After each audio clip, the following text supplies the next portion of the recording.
Bien. Nos encontramos entonces hoy día. Buenas tardes con todos.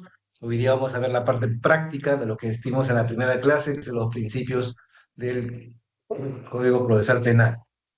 Un principio que insisto desde el inicio, aunque ustedes piensan lo contrario, de repente, como sugerencia, que es importante la vía constitucional para poder analizar completamente la parte penal, ¿no? La vía constitucional y la vía internacional de la Constitución, ¿no? La convención que hablamos, la sustentación. Por eso me he encargado ahora, y les voy a remitir también esa información, respecto a la bibliografía importante. ¿Qué es importante ustedes para que tengan conocimiento previo, ¿no? Con la mejor connotación que tengan ustedes para poder aseverar que efectivamente se puede aplicar o no estos principios, teniendo usted una sustentación de tipo constitucional? Es importante entonces que lo primero que adquieran ustedes para su biblioteca futura y para que toda la vida les sirva, porque eso no cambia el tema, nuestros puntos si se mantienen en toda la vida, ¿no? Los derechos fundamentales de los seres humanos, es los códigos procesales de constitución y el derecho constitucional, ¿no? Nuestro Código Procesal Constitucional y también los derechos constitucionales, que es importante. Entonces tenemos una serie de autores peruanos que nos pueden servir para que ustedes adquieran estos textos, de tal manera que solamente ingresan por Google, plantean ustedes los mejores profesores, los mejores escritores, expositores para los temas del Código Procesal Constitucional y de derechos humanos. Entonces toman como nota al diccionario jurídico inicial moderno de Raúl Chanamé, Orbe, pueden ustedes ingresar. Tenemos también al maestro Carlos Hackanson Nieto, profesor de la Universidad Católica, especialista en Derecho Constitucional. Carlos Hackanson Nieto. Tenemos también al señor Johnny Tupayanqui Sotomayor sobre Derecho Procesal Constitucional. Tenemos un texto importantísimo, el maestro también Marcial Antonio Rubio Correa, con relación al Tribunal Constitucional del cual perteneció, ¿no? Tenemos el maestro profesor de San Marquino, Raúl Ferrero Costa, ¿no? Sobre la Constitución. Tenemos al doctor Carlos Blaca Bustamante, también sobre Derecho Constitucional. Miren cuántos textos importantes. Los maestros César Landa Arroyo, profesor de la Academia, también del TC, ¿no? Sobre Derecho Procesal Constitucional. Son el Gerardo Beto Cruz, también miembro del Tribunal Constitucional, profesor de amparo en su especialidad, ¿no? El maestro Gustavo Gutiérrez Tixe del Tribunal Constitucional sobre la reforma constitucional. Y miren qué importante es tener estos textos y esta información. Y con lo que sigo insistiendo, y yo quiero afectarles a ustedes, es la lectura, pero con la reseña de que efectivamente las partes más importantes, los argumentos más trascendentales, son los que usted tiene que incidir para tener usted una formación. Y eso le va a servir en el futuro. ¿Por qué? Porque ahí viene la argumentación. Lo dije en la primera audiencia, en la primera clase, ¿no? Si usted solamente se remite al articulado penal, eso lo saben los jueces, eso lo saben los abogados, eso lo saben los fiscales, no, la Procuraduría, eso no afectaría en nada, ni modificaría la situación jurídica de sus patrocinados. Lo importante entonces es que fuera de la doctrina, fuera de la jurisprudencia, usted tenga una argumentación, ¿no? Constitucional, básicamente, y después la hará pues de la vía penal en el ámbito penal, ¿no? Con esa formación sería intocable su versión, ¿no? Insustituible, ¿no? De ninguna manera va a declinar. ¿Por qué? Porque tiene una formación del área internacional, de la Convención Americana, ¿no? De la mayoría de los países, ¿no? A excepción de Trinidad y Tobago y Venezuela que se alejaron. Pero el resto, Perú participa del año 78, 80, ¿no? El 28 de julio. Entonces, la importancia es esa para poder sustentarla. Y los jueces, les los digo, en realidad, superiores, supremos y los de primera instancia, evidentemente no declinan, no soslayan, no dejan de lado cuando hay una formación constitucional. Por el contrario, se abocan siempre a las disposiciones del TC, a las disposiciones de la Convención Americana y colindantes con nuestra Carta Magna.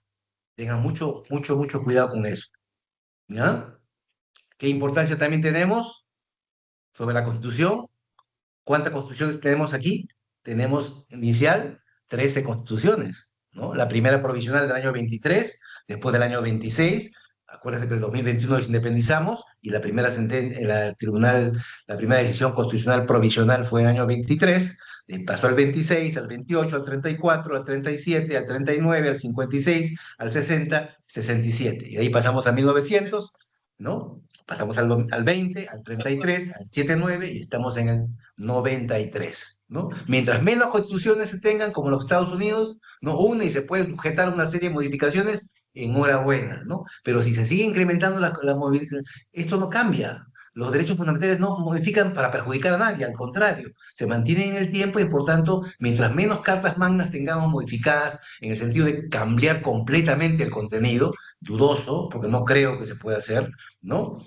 Al contrario, solamente aspectos trascendentales e importantes que se puedan mantener en el tiempo, de tal manera que permitan a ustedes justificar y fundamentar y argumentar efectivamente, se mantienen esos derechos fundamentales. No han modificado nada, los derechos no se modifican, al contrario.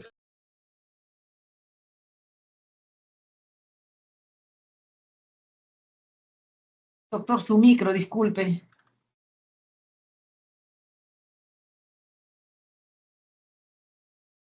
¿En qué me quedé? ¿No me dejé entender? ¿Me escucharon? A ver, ¿en qué me quedé? Hice lo de las, Unos constitución, segundos. Sí, ¿sí? sí, hablo de cómo.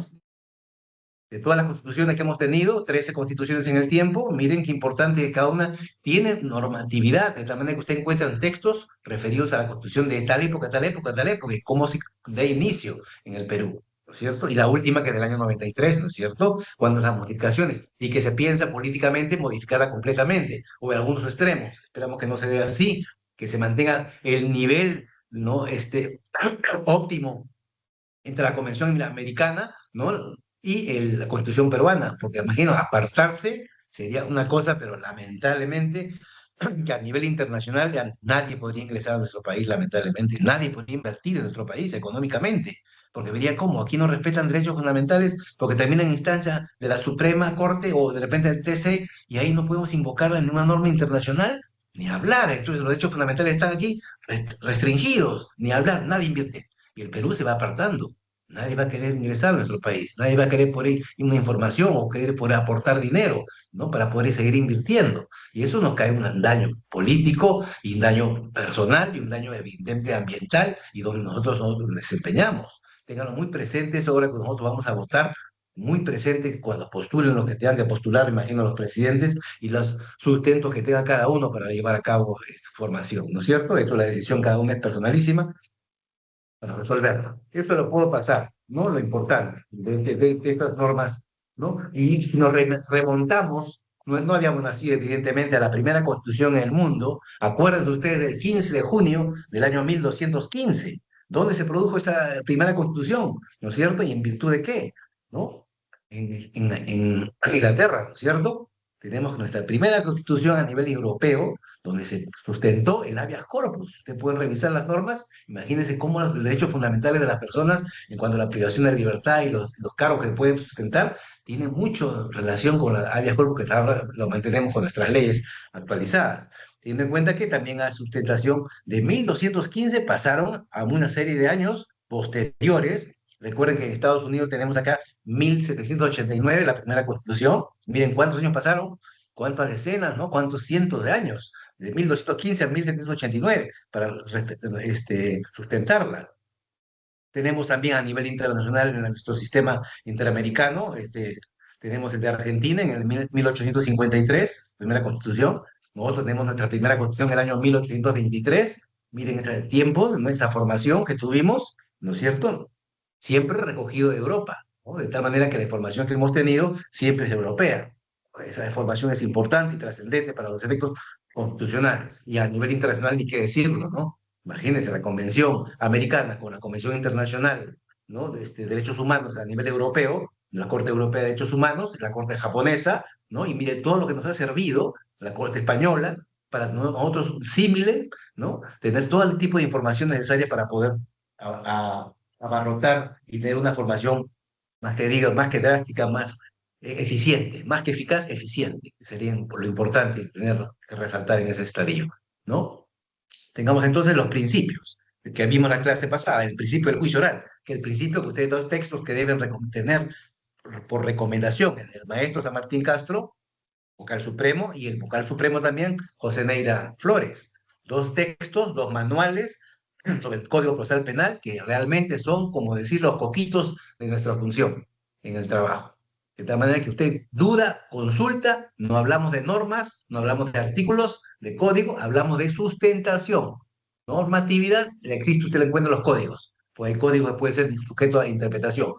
Adquieran siempre códigos sujetos a interpretación, de tal manera que no solamente lo coloquen, compren un peruano, un periódico, un libro que cuesta, no sé, 20 soles, 30 soles, y por más que digan las normas, no tienen una argumentación. Y lo que necesitamos saber es por qué se dictó esa norma, ¿no es cierto? Es como retrotraer nosotros al Congreso de la República y remitirnos pues a las decisiones iniciales que tuvieron los congresistas para dictar las modificaciones de las normas, que usted encuentre en cada norma una motivación, por qué se dio, cuál fue la sustentación, vía comisión, y después iría pues a ser aprobada o rechazada en la sesión de los jueves del Congreso de la República. Tengan ustedes una información. Entonces, los textos más baratos los van a encontrar ustedes de leyes. Eso sí, por leyes en el tiempo se modifica. Con el tiempo van y no se usan, no se utilizan. A veces están derogadas y finalmente pueden ser hasta abrogadas, porque se modifican y no se, ya se deslindan de la normatividad, no tienen sentido aplicarlas. Entonces tengan muy presente eso, que con los textos que ustedes adquieran deben tener una argumentación, una sustentación que valga la pena, para que usted pueda sustentarla frente a las partes. En la parte oratoria que hemos visto en la primera clase, que es importante que usted no solamente diga los artículos, ¿no? Cualquiera los dice, se quedarán mirando y quedarían obsesionados todos los. Oye, el señor sabe de memoria el artículo tal, lo dice tal, y la pena también, pero ¿y por qué aplicarla acá y por qué no aplicarla acá? ¿Cuál es la argumentación? ¿Cuál es la sustentación respecto a su patrocinado? ¿En qué se basa para poder declinar y poder pensar que se ha producido otro hecho de repente, deslindar el primero, ¿no? ¿Cuál es esa moción que puede ser retrotraída o cambiada o sujeta a una serie de modificaciones? Ténganlo muy presente, colegas, en ese sentido, que al momento que usted expone, porque lo primero que le va a hacer el juez en la investigación preparatoria, si te hace una alegación por una incidencia que tenga que resolver, lo primero que va a decir, doctor, no ofenda a los jueces, las normas sabemos, es nuestra obligación saberlo, pero lo que tiene que usted argumentar es por qué aplicamos esta norma y no aplicar otra. Argumente, sustente. ¿Cuál es su postura doctrinal, de jurisprudencia, si usted lo quiere, convalidando con lo que dice la Corte Interamericana, con mayor razón todavía. Si usted conoce todavía la Convención Americana, mayor. Haga usted su decisión, y con la Constitución del Estado, ni qué decirlo, ni abandonarla, ¿cierto? Ni absolverla. Tengamos en cuenta eso. Entonces, el primer principio del juicio oral es el principio acusatorio. El maestro Neira Flores, el maestro por, nuestro maestro de la Corte Suprema, San Martín Castro, también tiene que ver cuál es en el caso planteado, ¿no? De un sistema acusatorio, ¿en qué nos tenemos que atender? ¿Cuál es el ejemplo, la perigracia que podemos tener en un caso implicatorio? Si se denuncia al fiscal por un delito determinado, ¿podría sustentar un momento su acusación por un delito distinto al hecho? Prohibido, ¿no es cierto? Porque las imputaciones se plantean, evidentemente, una vez que se introducen ante el juez respecto a los hechos. Lo que manda no es el delito, sino los hechos que se han producido. Si usted un principio acusatorio, evidentemente en todos los juicios como el Código Procesal Penal, sustenta un hecho, evidentemente esa figura, la que hace el fiscal, respecto a esos hechos, la valora y la introduce, posiblemente, de ser el caso, o lo que sea un archivo, un sobreseimiento, en la cualificación de los delitos que están previstos. Esa calificación que hace el fiscal, evidentemente, debe guardar relación con las normas legales. No puede crear o procrear una norma que no está vigente, ¿no? No está instituida ni en la Constitución, evidentemente, ni mucho menos en los códigos. De tal manera que usted en el sistema acusatorio debe estar muy atento a cuál es la argumentación de los hechos primero. Más que todos los artículos, no, sino los hechos. ¿Cuál es la imputación concreta en un principio acusatorio? El fiscal sustenta, puede ser el primero que sustente el acuerdo. Acuérdense, usted es en la primera instalación de un juicio oral. ¿Quien sustenta primero quién es? El que sustenta, el que tutela la función, ¿no es cierto? La argumentación es el caso, el que va a sostener el juicio, porque sin juicio, sin acusación, no hay juicio. Entonces necesitamos escuchar el procurador, el señor abogado, la defensa, el tercero civil responsable, en los que se encuentren involucrados acá, todos los cargos concretos. Pero primero los hechos. De tal manera que en esa remoción, esa modificación de los hechos, usted puede decir, ah, mire, robo agravado, ¿no? Pero ¿dónde está la violencia? ¿Y dónde está el agravante? No, o puede ser un hurto simple. ¿Habrá habido de repente violencia? ¿Qué habrá suscitado en este hurto, en este robo? ¿Estafa? Pero si no hubo un error, ¿por qué podría ser estafa si no hay error y no hay engaño? No, esto no puede ser estafa. ¿Qué podría ser? ¿Y por qué apropiación ilícita? ¿Tenía la obligación de devolverlo? ¿Cuál es el documento? ¿Dónde está el acuerdo? ¿Quién es el testigo? Todas esas imputaciones respecto a hechos deben ser primeramente, mi sugerencia, en un principio acusatorio, valoradas por el abogado, ¿no? Y mucho mayor con el fiscal que sustenta la acusación. De tal manera que ocurriendo los hechos, deben concordar paralelamente con un hecho delictuoso, con una sanción delictuosa, ¿no? Una imputación delictuosa. De tal manera que eso justificará el por qué acusa y pide 20, 10, 30 años por esta conducta de complicidad, de autoría, de coautoría, de complicidad primaria, secundaria, de lo que establezca el Código Penal, ¿no? Y cuál es el rol de cada uno de los sujetos procesales, ¿cierto? En este caso, cuál fue la participación de cada uno. En el caso del juez, que es un sujeto procesal, porque es el que va a resolver los hechos, los sujetos procesales vienen a ser el fiscal, el procurador, el abogado, el procesado, ¿no es cierto? Aquellos que les impulsa y les interesa resolver a favor de ellos, en sentido. Entonces tienen facultades para poder, de alguna manera, impulsar el procedimiento. Entonces, en el sistema acusatorio, vean ustedes, es una sugerencia. Porque usted primeramente se remite a la norma, puede ser que los hechos no se produjeron y estuvo mal calificado. Y lo que puede usted plantear en ese momento es una excepción, ¿cierto? Plantear inmediatamente, decir, no, la calificación es deficiente, no es esta figura delictiva, sino es otra. O de repente no es un delito, no lo fue, ¿no? No, ¿quién es mi esposo? ¿Y quién me hizo? Me robó, le robó. ¿Y puedo robarle un esposo a una esposa, o una pareja se puede robar? ¿Está previsto en el código, tipificado como delito? ¿Pueden los que viven juntos sufrir robo? ¿Mm? ¿Está calificado como delito? Podría figurar en su... Ay, caramba, hay que verificar entonces, ¿no? Esos hechos, cómo se produjeron. Insisto en la importancia de esta circunstancia, ¿no? El acusatorio es primero escuchar al fiscal. ¿Cuáles son los hechos? Lo primero, no irse directamente a la normatividad, porque eso sería irrelevante si es que no hay una concordancia con la figura delictiva y el accionar de esta persona supuestamente, ¿no? Es como pensar en una verbigracia que hablamos en la clase pasada, de yo me voy a coger a la terminación anticipada porque los hechos se produjeron en flagrancia. Dios mío, si es un hecho flagrante entre las 48 horas y tenemos todos los datos de información, la incautación del material, de la droga, del dinero, del arma de fuego, del arma blanca o cualquier tipo de dinero o droga que se ha incautado, ¿podría uno decirse que hay confesión sincera en una flagrancia? Me encontraron todos los elementos. En un acusatorio podría yo decir, no, efectivamente me considero inocente y toda la incautación y el momento de flagrante es inmediato por la participación policial, con presencia de repente del Ministerio Público posteriormente, que con sus declaraciones. Entonces, ¿para qué vamos a perder tiempo yéndonos a juicio de 2 años, 3 años, para al final que la pena no se va a modificar, al contrario, se va a incrementar? Cuando podríamos acogernos a una tercera, a una terminación anticipada del proceso o ya en el proceso una conclusión anticipada con la ley 28.122 y con normatividad vigente. Tengan presente eso. Muchos colegas pensamos que podría ser por un problema económico por parte de abogados, en algunos casos, estamos diciendo que todos lo hagan, y digan, no, los juicios se van a extender, las audiencias se van a extender, y de tal manera que, como mientras más audiencia tenga, más puedo cobrar un horario profesional. Podría ser el caso, ¿no? O en su efecto, si va a estar la Suprema Corte, va a demorar mucho más y eso va a demorar más tiempo y eso podría incrementar mi honorario profesional.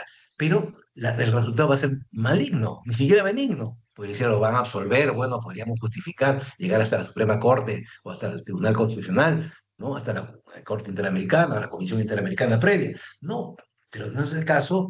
Dilatar los juicios no es perjudicar, como en la primera clase, al abogado, es perjudicar al procesado y a su familia entera. Ténganlo muy presente eso, la posibilidad de que pueden de alguna manera revertir la tramitación de un proceso que a veces es muy dilatador, ¿no? Demora, ¿no? Hay una rémora, evidentemente, por a veces las circunstancias que se dan políticas o por la falta de tiempo, muchos cargos, muchos casos que tenemos pendientes. Entonces, lo mejor sería buscar la celeridad y la idoneidad, que sería acometerse, ¿no? Sujetarse a una terminación o una conclusión, ¿no? Son permisiones, permisivos, de tal manera que permiten que el código procesal tenga finalmente una solución rápida, ¿no? Y benigna, no maligna, porque es un derecho penal a favorecer al procesado, ¿no? No es en contra para acogerse a las famosas cortes de proceso. Fuera el caso de un sobreseimiento, pero en los demás, yo sugiero siempre que, como fueran ustedes abogados litigantes, que trataran de buscar la solución inmediata, inmediata sería acogerse a una conclusión siempre y cuando haya elementos suficientes para determinar que uno es culpable, ¿no? Si uno es inocente, vamos a juicio. Si evidentemente no tiene usted elementos, no tiene por qué obligar a su patrocinado a hacer que se condene, ¿no? Tenga mucho presente en eso. Pues tiene que haber una relación óptica y muy óptima, perdón, una relación óptica también diría por la vista en que usted observa la reacción de su patrocinado, del agraviado o del imputado. Si usted ve que el señor mira hacia el techo, mira a los costados, mira a la izquierda, mira de espaldas y no le dice directamente los hechos, usted podría dudar de la validez de su declaración. Sí, lo más probable es que esté faltando a la verdad o esté inventando un hecho. Igual sentido como cualquier sujeto procesal, ¿no? Un agraviado, el actor civil o cualquiera de las partes. Si usted no inmediatamente pregunta, inquiere, ¿no? Y le insiste, "Ah, ¿y por qué es esto? ¿Y cómo se produjo?"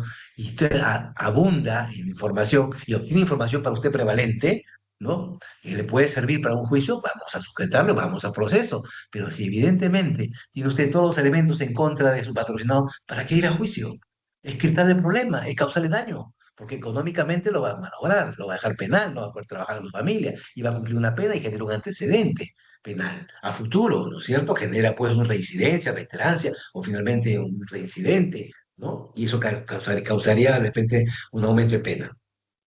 Mi opinión es en siempre tener en cuenta eso.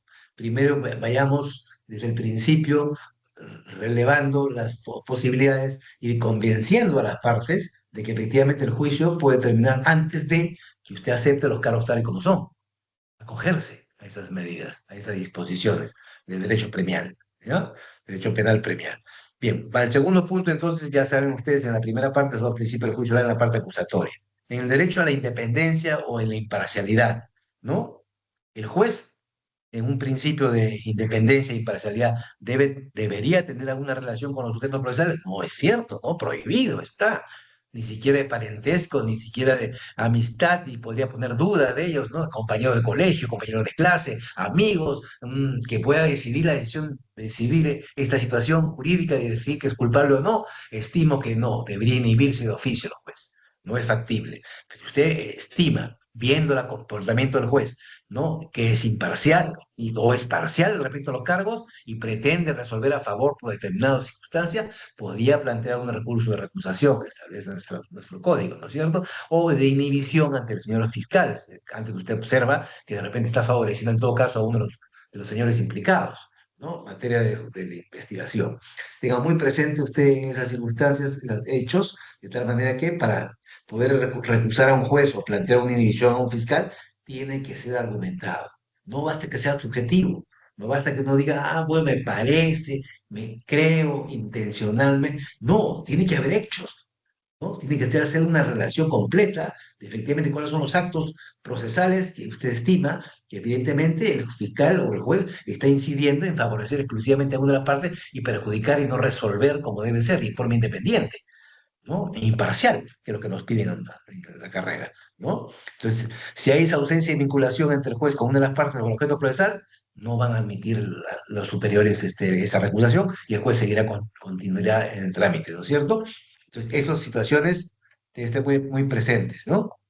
Que no hay una contaminación del juez con los sujetos procesales. A veces puede ser, como le he dicho, hay amistad, de repente son conocidos, de repente han salido a comer, de repente a estudiar, han acompañado ¿no? del trabajo. Hay mil formas en que podría darse las circunstancias, ¿no es cierto? Y como yo se lo digo en la calidad de juez, efectivamente cuando uno ve a un compañero de clases o ve a un amigo que va a ser sometido a un proceso, su juzgamiento evidentemente incide, no lo podemos negar, incide en no causar daño, en no perjudicar, y lo mejor es inhibirse. Es decir, no, señor, abstengo a conocer porque tenía una relación comercial, laboral, amical, me extingo, ¿no? Extingo, me aparto con nombre de un tercero y evito cualquier duda de mi imparcialidad como juez. Entonces, ya tengo precedentes. Tengan muy presente eso. Lo puede hacer de oficio. Ni siquiera necesita que usted las partes le planteen una recusación. Téngalo muy presente en eso, ¿no? Porque usted es lo que va a decidir en primera instancia. Y puede que en esa decisión no se pueda, el fiscal pueda estar conforme, ¿no? Y fuera el plazo, el abogado no plantee la apelación y quede consentida esa decisión en la que usted favoreció a una persona indebidamente y le aplicó una pena grave, dañino. Ténganlo muy presente ese, ¿ya? Esas circunstancias también, si usted quiere ser jueces o fiscales, tengan en cuenta que siempre hay cuestionamiento de este tipo, de ese orden, y procesalmente está adecuado esto. Ya hay normas, ¿no? Y hay decisiones también de los superiores y supremos. ¿Sí? ¿Sí? ¿Está bien? ¿No hay problema de audio? ¿Todo está bien hasta el momento? A ver, pasamos al principio de presunción de inocencia. Este principio no lo vimos en la clase pasada, ¿cierto? Pero si incidimos, ¿cómo es esto? ¿Es un principio que es posterior, anterior o nace de la sola presencia del ser humano? Pues no, nace con el ser humano. Usted nació con un principio de presunción de inocencia. ¿Por qué? Porque para que usted pueda ser considerado lo contrario, culpable de un cargo, tiene que haberse dictado una resolución judicial y actuar medios probatorios que sean concluyentes, no ofrecidos por usted como abogado defensor, sino por la parte acusatoria. O sea, vamos al sistema.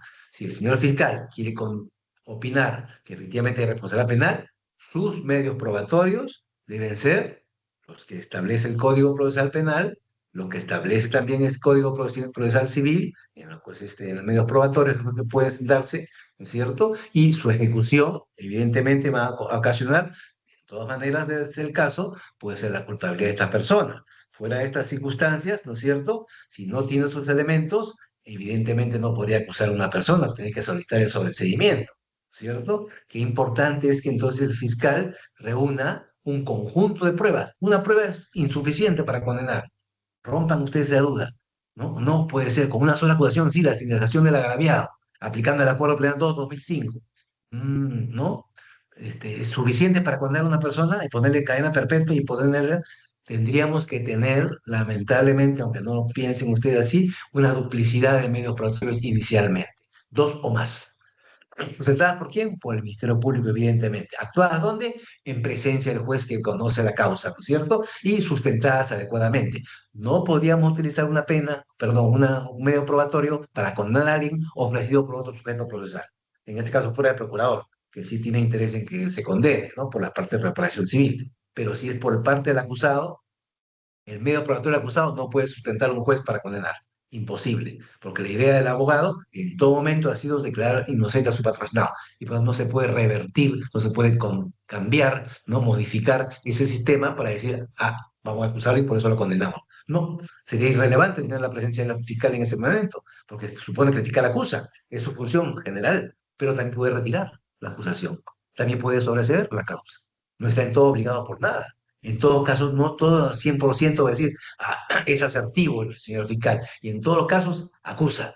No es así, no siempre es así. ¿Por qué? Porque en su caso de investigación preparatoria, con los actos iniciales, no fueron suficientes en esa época como para poder sustentar una acusación a posterior.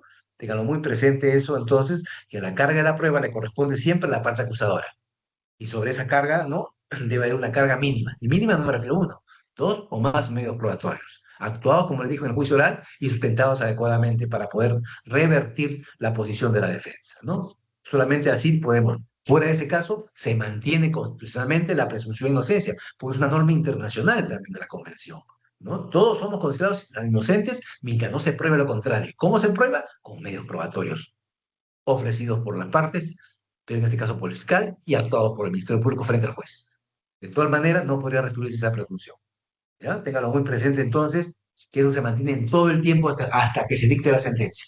No se destruye esa presunción hasta que el juez encuentre elementos suficientes como para decir, efectivamente, el señor fiscal ha presentado una serie de medios probatorios y el abogado no lo ha hecho, lo que dice en la primera clase también les dije, muchos abogados, en el momento de investigación, de la apertura de investigación, bueno, llevan a cabo sus actos de investigación, pero en el momento de sustentar la acusación, y escuchamos al señor abogado, ¿cuáles son los medios probatorios?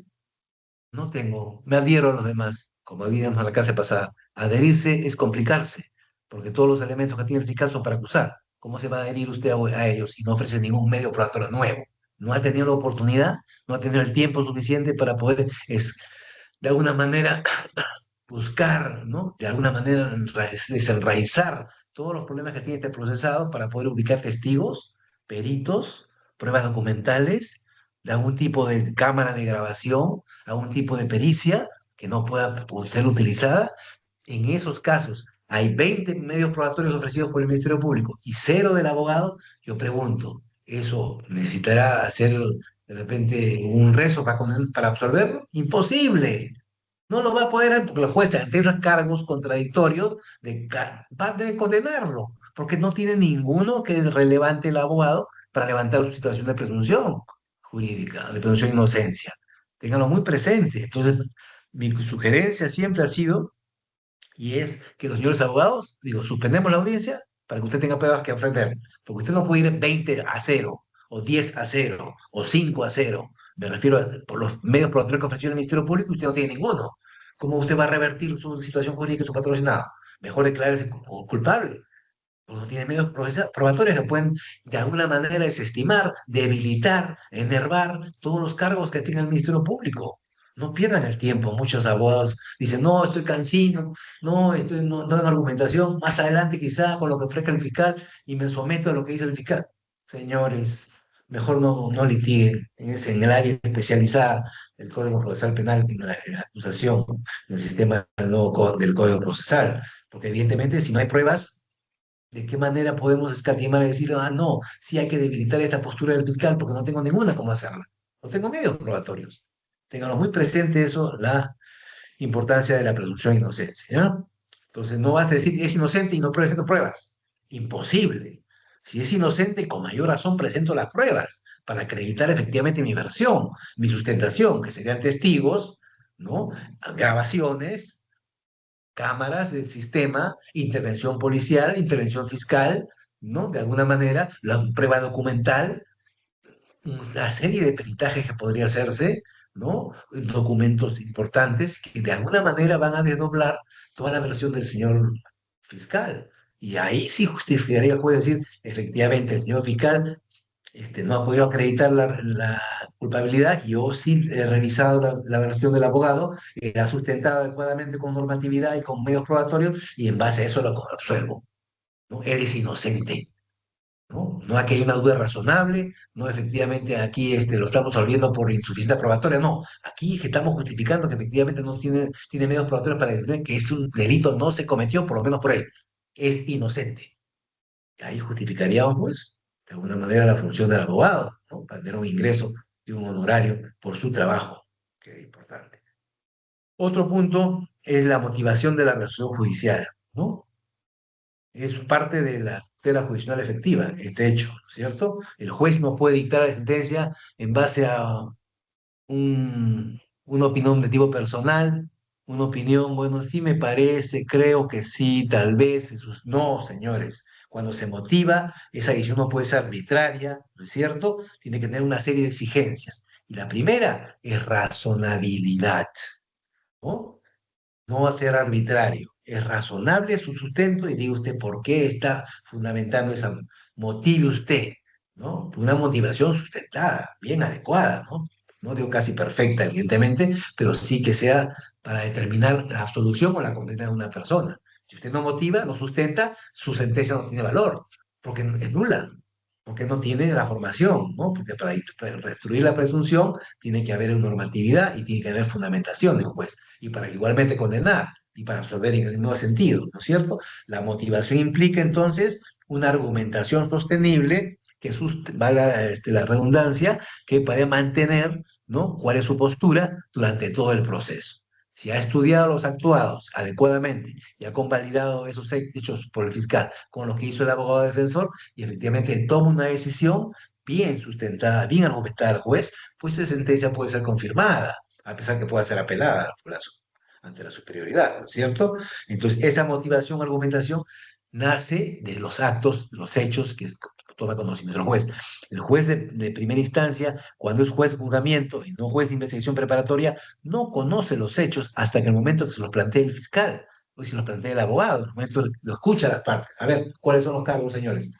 Luego, los medios probatorios, ¿no? Los medios probatorios de los cargos.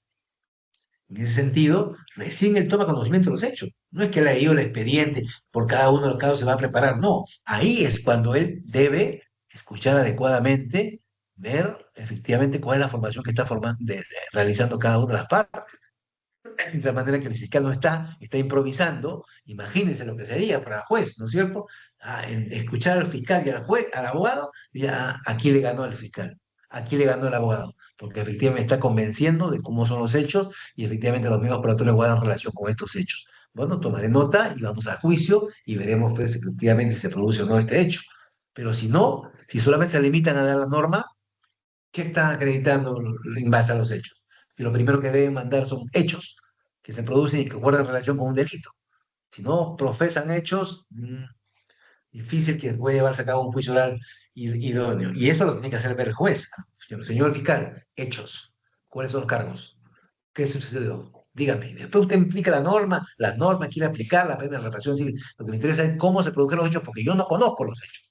Lo habrá conocido el juez de investigación preparatoria en su control de acusación, habrá tenido los elementos necesarios, pero yo estoy recién juzgando, por eso no soy el mismo juez. Porque si fuera el mismo juez ya no tenía necesidad de escucharlos, porque ya no estuve en el control de acusación.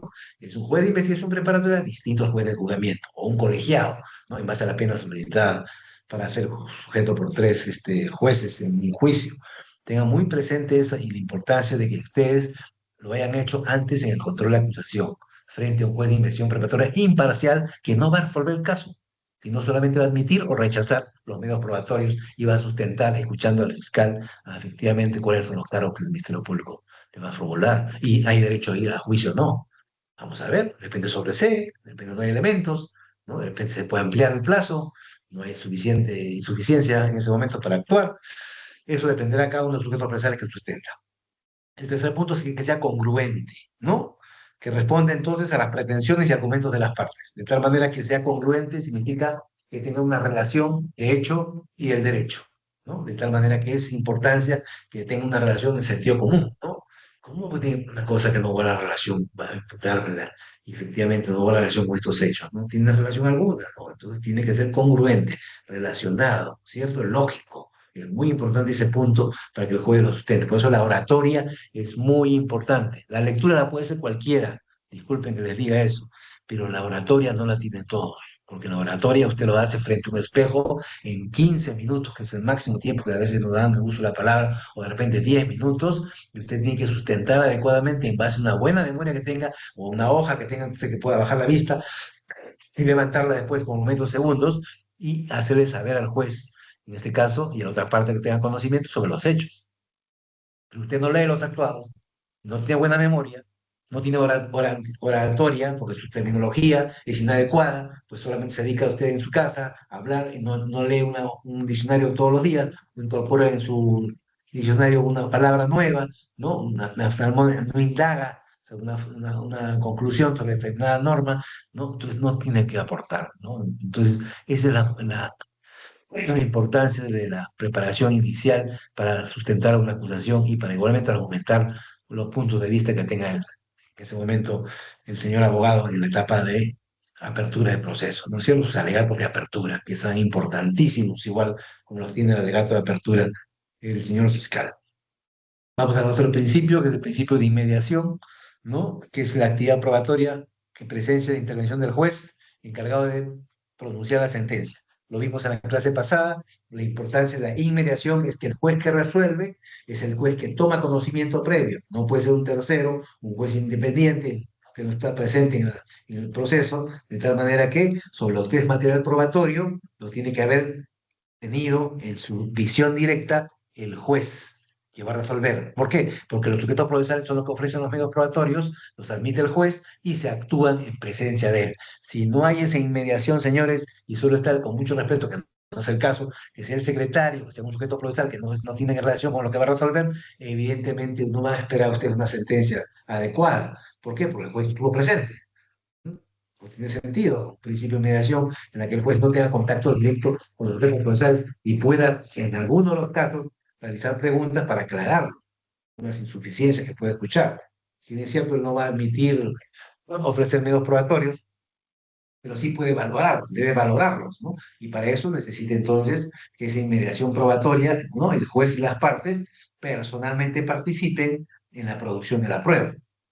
Si ustedes me ofrecen, si fuera el juez, y yo lo admito, pues yo tengo que estar presente en esa testimonial, tengo que estar presente en esta peritaje, tengo que estar presente en el momento de que valoran una prueba documental, ¿no? De tal manera que toda esa diligencia en la toma de declaración del mismo imputado o ya acusado, ¿no? Y de la parte agraviada o el actor civil puede estar presente y escuchar y sustentar y adecuadamente ver el interrogatorio que hacen las partes, ¿no? El contrainterrogatorio que hace el señor abogado, ofrecido por él, o el recontrainterrogatorio. Tener en cuenta todos esos elementos suficientes para que el juez tenga la necesidad completa de decir, efectivamente estoy en condición de dictar la sentencia. Ya estoy convencido, efectivamente, tengo elementos probatorios suficientes como para condenar o suficientes para absolver. Y los dictaré en base al principio de mediación, en base a la formulación, a la congruencia que he tenido, ¿no? De tal manera que si la decisión no está conformes, pues pueden apelar, ¿no? Es importante entonces que la aproximación que tengan los sujetos procesales con los medios de prueba más amplio y más profundo sean de conocimiento de los hechos, ¿cierto? Ellos tengan conocimiento de los hechos, pero lo puedan sustentar. No, yo mandé un tercero para que viera los hechos posteriores a la acción penal, a lo que había sucedido, mejor dicho, al evento. No estuve presente como abogado, no estuve patrocinando a nivel de investigación policial, lo mandé a mi asistente. No tengo fe, ni siquiera suscribí el acta. No tengo ni información de poder haber hecho las preguntas. ¿Cómo podría yo sustentar como sujeto procesal a futuro el medio de prueba si no estuve presente en él? No estuve, no lo valoré, no lo observé, no estuve en un distanciamiento pues muy holgado, ¿no? También no tuve el acceso a en base a la información que me dio mi compañero, mi trabajador, mi asistente, ¿no? Entonces, tengan mucho en cuenta eso, ¿no? Insisto en el principio de oralidad que tuvimos también en la clase pasada, ¿no es cierto? ¿Por qué? Porque el principio de oralidad permite que no todas son pruebas documentales, no todas son pruebas escritas, ¿no es cierto? Es la información que pueda tener el señor juez en base a la formación que ha tenido el abogado y en base a la información que ha tenido el fiscal y en base a los testigos y en base a los peritos que han podido informar oralmente en el juicio de tal manera que sustentando adecuadamente el juez tiene las condiciones de dictar una sentencia, sea de condenatoria o absolutoria. De tal manera que si no utiliza la oralidad, ya le dije al comienzo, leer no es la oralidad, está prohibido, el juez le va a llamar la atención al juez, al fiscal, le va a llamar la atención también al señor abogado, doctor, estamos en oralidad, principio de oralidad. Usted oraliza porque usted conoce el caso, usted lo ha leído y lo ha asumido y lo tiene en su memoria. Susténtelo, convénzame, ¿no? ¿Cuál es su argumentación? Pero usted solamente se va a leer fría, como golita y pingüino, no le va a servir nada.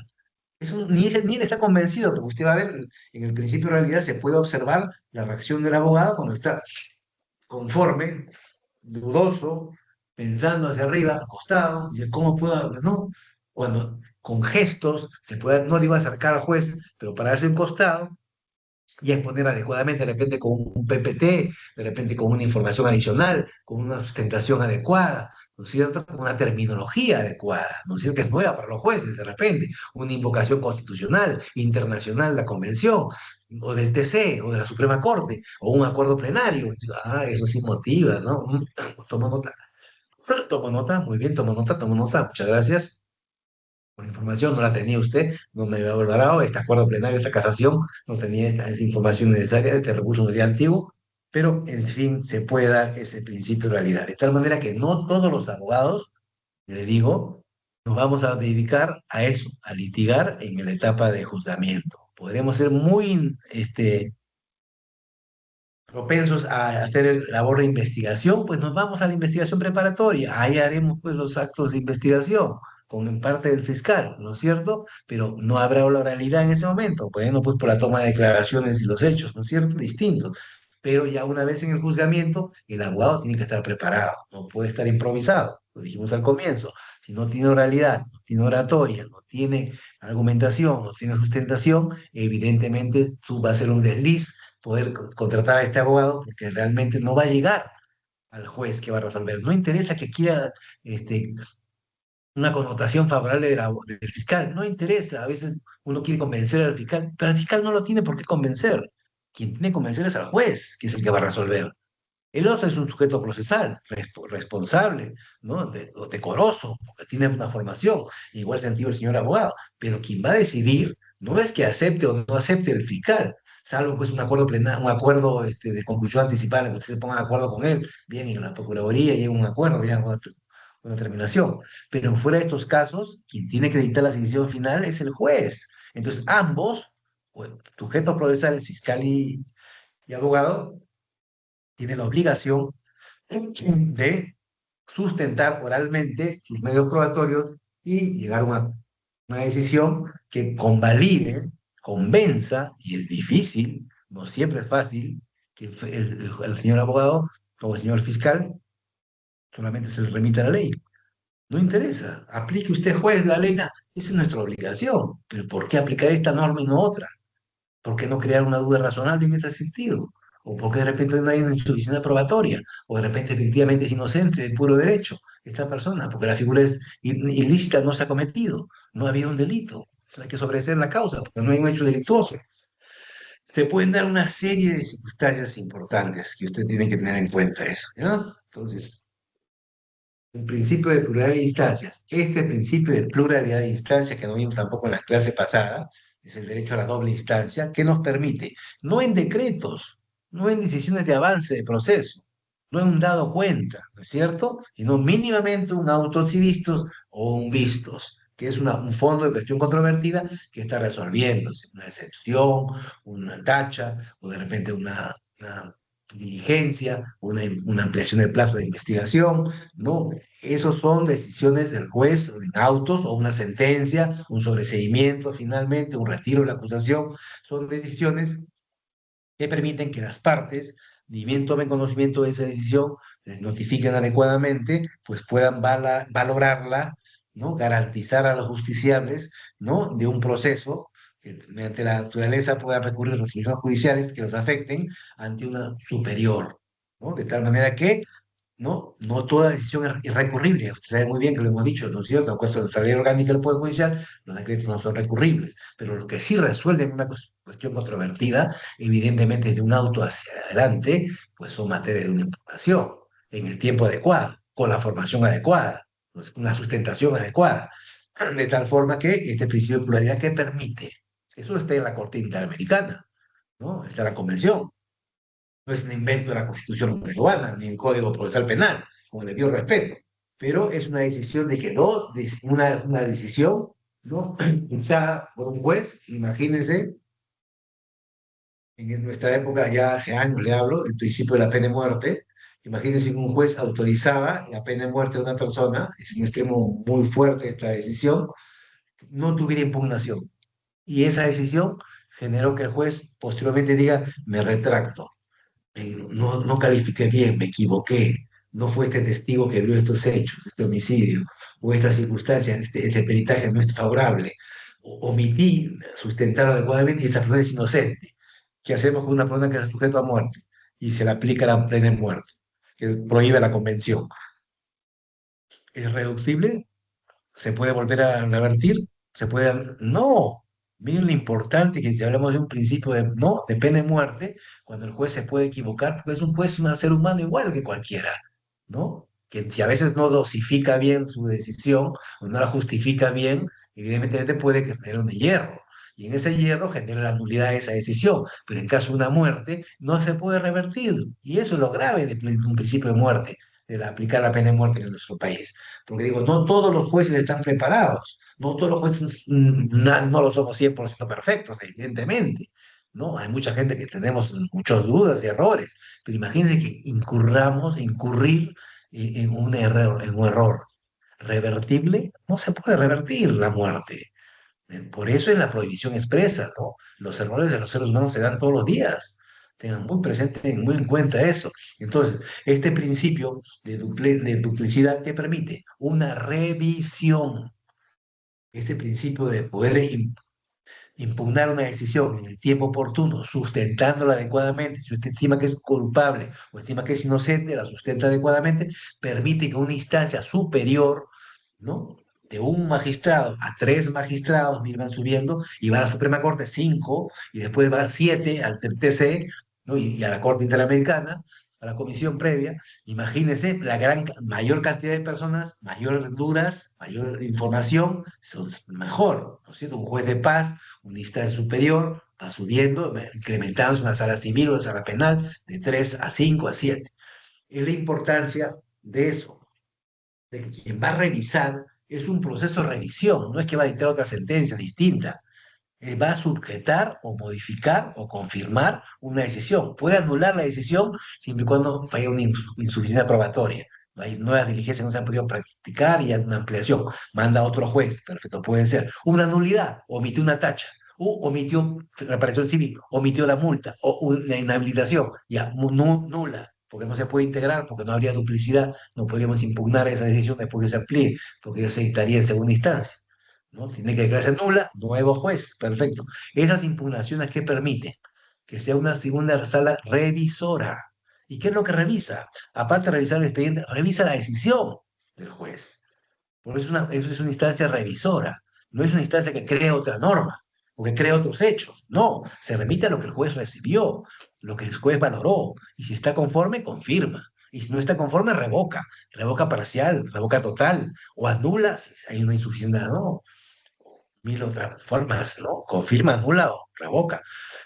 Eso es lo ideal. Entonces, cuando usted va a una sala de revisión, lo que tiene que cuestionar le dan 10 minutos máximo, creo, ante una instancia superior o suprema, en la que usted evidentemente tiene que revertir qué cosa, si fuera abogado, defensor o si fuera fiscal, ¿no? El contenido de la decisión del juez.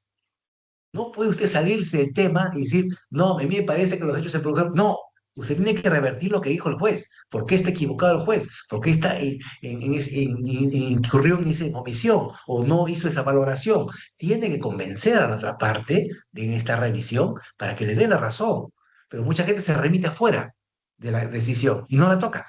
¿No? Cuando es lo que es materia de revisión, ¿qué cosa? Es la decisión del juez en última instancia. Es lo que puede ser materia de conformidad, con nulidad o de revocatoria. Muchos abogados a veces no se remiten a lo que dicen los jueces, no digo todos, evidentemente, y entonces generan que le confirmen la decisión. ¿Por qué? Porque no en ningún momento crearon la duda, ¿no? O revertir esta decisión, porque el juez evidentemente es una mala calificación. Y si es mala, bueno, cuál fue la debida calificación que debió hacer? En el tiempo, ¿no es cierto? En la valoración del medio probatorio, lo que establece el Código Procedimientos Penales, Procesal Penal, con el Código actual, ¿no? Entonces, esos principios de revisión tengan mucho cuidado en pensar que a veces, no, la sala lo va a revisar. No, si usted no confirma en su oratoria, en la posibilidad de que lo haga en la oralidad, y convence a la sala con elementos suficientes, evidentemente la sala confirma. No hay otro elemento, revisa la sentencia y conforma con los actuados y efectivamente el juez no ha incurrido en error, porque efectivamente ha valorado cada medio probatorio que se actuó, que fue admitido por el fiscal y por el sujeto procesal. No hay duda razonable, no hay omisión de laboral en el sentido de que es insuficiencia probatoria, no, efectivamente no hay ni un error, no hay ninguna omisión, confírmese. Y así va a tener usted. ¿Y a dónde tendría que ir? ¿A dónde iría? ¿Una casación de repente? Pero con otro modelo, piénselo muy bien cuando fuera usted abogado para llegar a esos instancias, dobles instancias. Porque a veces muchos abogados no informan, apelan y no informan, ¿no? Y ni siquiera hacen el informe por escrito, lo que es peor. Entonces, ¿para qué interpusieron recursos? Para dilatar nada más, para ganar un horario en algunos casos, lo generó, ¿no? Tengan muy presente eso. Si usted interpone recursos es porque tiene que estar el seguimiento inmediatamente a la revocatoria o a la confirmatoria, de ser el caso, ¿no? Al ser el seguimiento de ese expediente, a esa decisión judicial. Sustentarla adecuadamente, ¿no? Y convencer a la sala. Y para eso se necesita oratoria, no leer. Señor abogado, está usted leyendo, es oralidad, es informe oral. Oralice. Usted sabe el proceso, usted es el abogado, lo escuchamos. ¿Por qué revocamos? ¿Por qué confirmamos? Díganos. Si usted no tiene la palabra, es un poco nervioso, no tiene experiencia, y no sabe qué hacer, eh, le haré mi informe final después por escrito, señor. Gracias. Si en 10 minutos no tiene experiencia para poder convencer a otra persona, ¿para qué va a informar? Delegue a otro colega. Mira, colega, no puedo, tengo la experiencia, la experticia, mira, son las 7 de la noche casi, y efectivamente no puedo terminar, me dan 5 minutos o 10, no podría convencerlos, no tengo la facilidad de palabra, no tengo la terminología adecuada, efectivamente no me siento bien, me siento presionado, ¿no? Entonces no me puedo dedicar al litigio, yo puedo hacerlo por escrito, un informe técnico, te lo doy todo bien, en un escritorio, pero tú lo quieres sustentar, fórmate bien.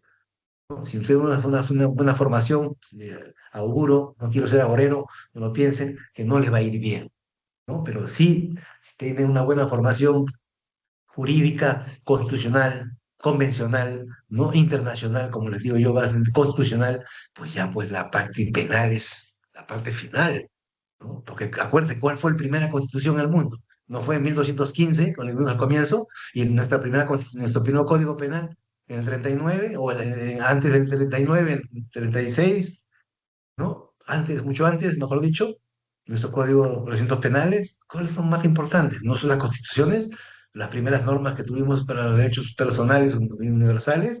Pues eso está.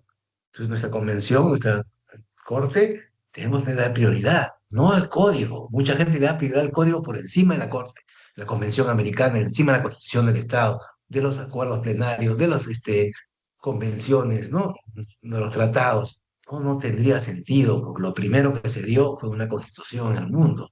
Entonces, ¿y por qué tiene que ser el código después, posterior?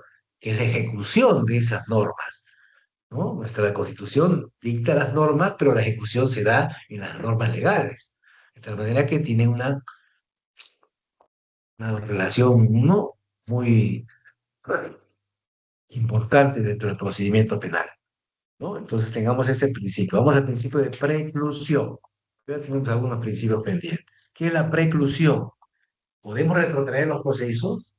¿Podemos retrotraer los procedimientos? ¿Podemos decir A o B y después B y C, C y D? No, no es cierto. El Código Procesal Penal permite llevar adelante una serie de actos, ¿no? En un tiempo determinado, temporalmente hablando, ¿no es cierto? Hay fases previas, ¿no? Pero no se pueden retrotraer, porque sería restringir y de una forma sería malograr lo que establece el código, ¿no? De alguna manera trastocar lo que es el proceso para todos los iguales, ¿no es cierto? Los actos procesales, si no se realizan en las etapas correspondientes del proceso, ¿no es cierto?, carecen de cualquier otro valor.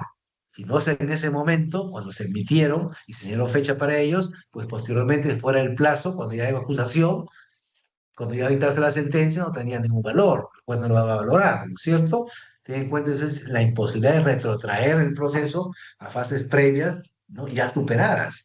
Culmina una fase, ¿no? Terminamos, señor, la etapa de ofrecimiento de medios probatorios, pasamos a la siguiente, conociendo los cargos, o pasamos del día ofrecimiento y actuación de medios probatorios, pasamos a la lectura de piezas correspondientes, y de ahí pasamos a la acusación, pero no podemos retroceder, porque sería trastocar el procedimiento como incorrecta para todos de tal forma que alteraríamos el procedimiento y eso perjudicaría a los sujetos procesales y más al juez, ¿no es cierto? Que resolver así, ¿no? Tendría que pedir la nulidad. Lamentablemente, en el proceso de revisión, la superior anularía el proceso, llamaría la atención al juez, lo retiraría del proceso y demandaría copias a control, o lo DANC. ¿No? ¿Por qué? Porque no ha cumplido el procedimiento. Para eso es el juez de primera instancia y conoce cuál es el acuerdo del Código Procesal Penal, cuáles son los plazos y qué tiempo se deben hacer, ¿no? Entonces, tras tocar eso, tengo presente muy en cuenta eso para evitar nulidades, ¿no? Que genere una nulidad implica anular un proceso más tiempo para que no pueda prescribir, perjudica al sujeto procesal de repente agraviado, ¿no? Al actor civil, o de alguna manera puede trastocar un testigo, fallecer, un perito no llevar a cabo la diligencia en ese tiempo, de repente la lluvia malogró la inspección ocular, no se pudo verificar en el tiempo oportuno. Miren, todo el tiempo que puede perjudicar a los sujetos procesales en ambos términos. Por eso la necesidad de que los procesos terminen rápido. Y los derechos premiales permiten que sean así. Pero no todos los abogados ni todos los procesados son culpables, evidentemente. Hay muchos que son inocentes y vamos a juicio, pero ustedes vayan al penal actualmente y dígame, ¿el 100% de que están en el penal son culpables? ¿Podríamos hablar de un porcentaje? ¿Cuántos son inocentes? ¿Habría un inocente en un penal? Puede ser o no. ¿Puede haber alguna imputación contra él por un sacrificio, una duda o de repente por ahí una venganza? ¿Mm? Un caso de violación sexual. Puede ser que me ha dicho a una dama que la han violado y mentira no ha sido esa persona y sin embargo está detenido hasta ser cometido proceso. Imagínense, un caso de robo en la que efectivamente no robó y eran amigos y le quitó el dinero y él le hizo que la soltó y está preso. ¿Mm? ¿Creen que todos son culpables en lo penal? Pues yo le digo que no, señores. Hay gran mayoría de que no tienen abogados, no tienen sus derechos, realmente han sido sometidos a una valoración y por tanto están cumpliendo la pena. Y muchos son absueltos. Entonces, no todos los que están en la cárcel podemos decir que no se han cumplido su presunción de inocencia. Están presuntos como inocentes, pero no tienen juicio todavía pendiente. Ténganlo muy presente eso, ¿no? Pensar que todos los que están en la cárcel son culpables. No es así. Rompan esa figura, porque no es el caso. ¿Ya? Vamos al principio de publicidad, que lo vimos en la clase pasada, que efectivamente, ¿no es cierto?, la importancia de la publicidad implica que todos los que tienen relación con los hechos, ¿no?, especialmente el imputado, conozca las pruebas y los cargos que se les han imputado. De tal manera que esa publicidad no es un hecho de decir, no, reservamos la investigación, reservamos la pesquisa y nadie se entera. No es así. No se puede dejar enterar el abogado ni tampoco el procesado, porque es un hecho, evidentemente, el caso de libertad sexual es un hecho que no es privado, una acción privada, pero evidentemente tienen que conocer los cargos y cuáles son las pruebas que se admiten, ¿no es cierto? Todas las personas tienen derecho a presenciar el juicio, a observar a los jueces y abogados cuál es la labor que hacen dentro de una sala. Ese principio de publicidad permite que los procesos se oxigenen, ¿no? De tal manera que todas las partes, los periodistas, las personas que no sean procesadas, entiendan, estudiantes de derecho, se sienten ahí y observen el desarrollo de un juez y cómo desarrolla un fiscal y cómo acciona un abogado para aprender, ¿no? Y tomar nota, efectivamente, ¿no? Un instrumento de control interno también, podríamos decir, y externo, de la actuación de los órganos de administración de justicia, ¿no es cierto? Por también otro derecho también del proceso, ¿no? De tal manera que puede estar Lodan sentada ahí también, no le decimos nada, y de repente un juez le falta el respeto a otro, o a un colega, o de repente a un abogado, se pelea. Ustedes que pueden darse así, ¿no? Pueden darse hechos en cualquier momento. Tengan muy presente eso entonces, que ese principio de publicidad permite que todo el mundo se entere de que un juicio generalmente dura un proceso, un tiempo determinado, hay una serie de tiempos, de plazos, y efectivamente los hechos no quedan impunes. En la generalidad no deberían quedar impunes. De tal manera que si una persona es sujeta a proceso, debe cumplir esa pena si es culpable, y en caso que sea absuelto, debe salir de libertad. Generalmente eso es el derecho a la publicidad. No es un caso soterrado, oscuro, en la que hay un caso de libertad sexual, donde evidentemente es reservado, donde solamente se interesan las partes que están ahí vinculantes, ¿no? Y que sean potenciamiento público. Eso no, sería afectar la integridad sexual de las personas, más si son menores de edad, más si son personas, damas, ¿no es cierto? Y caballeros, que pueden ser afectados, ¿no? Por la publicidad de un hecho así, interno. Tengan mucho cuidado en eso, ¿ya? Entonces, un principio de publicidad tiene esa doble función. Protege a las partes de una justicia sustraída, dice, en control público, y mantiene la confianza de la comunidad en los tribunales. Todo el mundo confía. Ah, no, cometiste un delito, vas al juzgado, te van a sancionar, tienes derecho a la justicia. Si te han abusado de ti, eres un agraviado, pues vas, tienes que ir al juzgado, tienes que ir a una denuncia fiscal, intervenga la policía, ¿cierto? Es importante entonces que ustedes tengan en cuenta esto, esos principios. Tenemos un principio que es muy llamativo, que lo vimos también en la clase pasada, que es el principio de contradicción, ¿no? ¿Qué permite ustedes en no contradicción? ¿Qué significa? ¿Acuerdo? No, no es cierto, no desacuerdo. Las posturas de cada uno de los sujetos procesales, que es lo que tiene interés en el proceso, fiscal, imputado, abogado, ¿no? El tercero civilmente responsable, actor civil, cada uno tiene un interés particular, pues tienen que desarrollar sus posturas, positivas o negativas, de modo que las partes puedan contradecirlas. Es obligatorio que se haga publicidad, en el caso de en los casos comunes, ¿no? Por el contrario, si se archiva esas pruebas, ¿no es cierto? La otra parte nunca se enteraría. ¿Cuáles son los cargos? ¿Cuáles son los medios probatorios? ¿Y por qué no me puede decir, ¿no es cierto? Entonces, ¿cómo yo puedo gozar de poder discutir y conocer ese hecho y poder de una manera hacer un deslinde y poder revocar esa opinión con mi oralidad? Tengo que conocerlo, estoy obligado. Entonces, el principio de contradicción que permite un enfoque entre ambas partes, que ambos tienen dos posturas distintas, evidentemente, pero que las van a hacer o publicitadas pues, delante de todos los objetos procesales para la investigación completa y el juzgamiento en el sistema, ¿no es cierto? La contradicción permite, ah, no, la postura del señor fiscal es de acusación, la postura de la defensa es de absolución. Muy bien, vamos a sentar cada una de las partes y cada uno se entere y cada uno revoque. Cada uno se pueda confrontar, se puede decir, en el sentido de que cada uno tiene su opción para poder hacer su oralidad y desvirtuar cada una de las puntos de las partes. Pero si usted no es abogado y solamente llega abogado al final, ¿no? Solamente en apelación, en revisión, mejor dicho, y no conoció la causa en primera instancia, yo pregunto, ¿está preparado? Sí, porque me dieron los expedientes y las copias, pero estuvo presente, escuchó a las partes. No, no, pero me dieron solamente la grabación y lo que está por escrito. Nada más, yo puedo usar así. ¿Ha vivido usted ahí? ¿Estuvo sentado ahí presente? No, entonces, ¿cómo se entendió? No, solamente me enteró por la lectura, por el momento del escucho. No sé, tengo mis dudas razonables, creo, en el sentido que no ha podido percibir efectivamente quién de los dos sujetos procesales tiene una la razón cuando lo ha debido sustentar adecuadamente en la instancia. Por eso es importante la presencia en una publicidad, en un juicio público, que estén presentes los sujetos procesales y estén confrontándose cuáles son los puntos contradictorios para poder desvirtuarlos en el tiempo necesario. En una confrontación, en un punto, un testigo, todo es muy importante en el sistema de la contradicción. ¿Ya? Vamos al principio de la legalidad de la prueba. Otro punto que movimos en la clase pasada, que es el principio de que todo medio de prueba está valorado, ¿no? Obtenido e incorporado al proceso por un procedimiento constitucionalmente legítimo. ¿Correcto? De tal manera que si esa prueba directa o la prueba indirecta, ¿no? Se obtiene de una violación de un derecho fundamental, por favor, yo saco mi arma y digo, hazme una inspección ocular, o yo amenazo a una persona, digo, dime la testigo a favor de eso, ¿no? O te golpeo y después digo los golpes, digo, ya, ahora sí declara a mi favor. Esa violación de derechos fundamentales de la persona está proscrita, prohibida. Tenazmente pensamos nosotros entonces que ese medio probatorio no puede ser admitido, se declara inadmisible y se manda copias certificadas al fiscal para que denuncie a esta persona por el abuso del derecho.